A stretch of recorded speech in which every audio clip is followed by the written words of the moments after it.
Montgomery, Alabama, checking with Jim Ryan, just like we've done all week. Jim, good morning.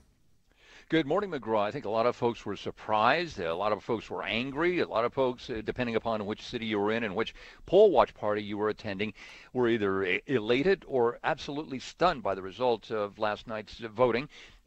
Just a couple of months ago, it was inconceivable that a Democrat like Doug Jones would be able to win this seat, and yet there it was last night. Factor in all sorts of chatter coming in from outside and voices from within, and here's the result that you get. Yeah. What's the story about Roy Moore not conceding? Well, he and his campaign say that they want to wait until the votes are certified. That'll take a week and a half or so. Once the votes are certified, if the margin of votes between these two is less than half a percentage point, there would be an automatic recount, and the state would pay for it.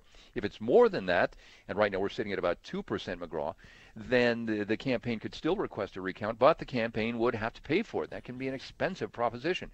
So I think that's sort of what they're waiting on, and perhaps politically also, they're kind of dragging their feet on this thing and holding up the seating of the next senator from Alabama, if that's Doug Jones, in order to get some legislation pushed through the Senate while they still have a 2-vote majority. Yeah, no, that's interesting. I mean, he can't be seated until the votes are certified, and if it takes another week and a half, I mean, we're butting up against Christmas and the schedule and everything else, so it's sort of like a race to see who gets done first.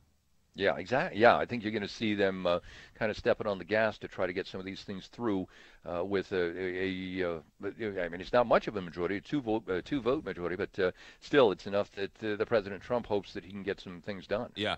No matter what happened, whether Roy Moore won or Doug Jones won, the country was going to be shocked, which was interesting, right?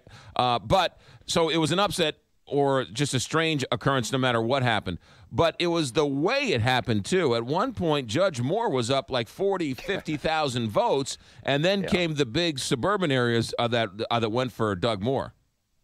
Well, the suburban and primarily the urban areas. If you look at some of the inner city voting, the precincts that came in from the urban centers of Mobile and Huntsville and here in Montgomery and Birmingham, then you started seeing the vote totals trending over toward Doug Jones, and those are traditionally African American areas, minority populations that traditionally have voted occasionally Democrat, but even, I mean, these are conservative African Americans voting here. Charles Barkley, I think, had an interesting observation. He was supporting Doug Jones, campaigning for him.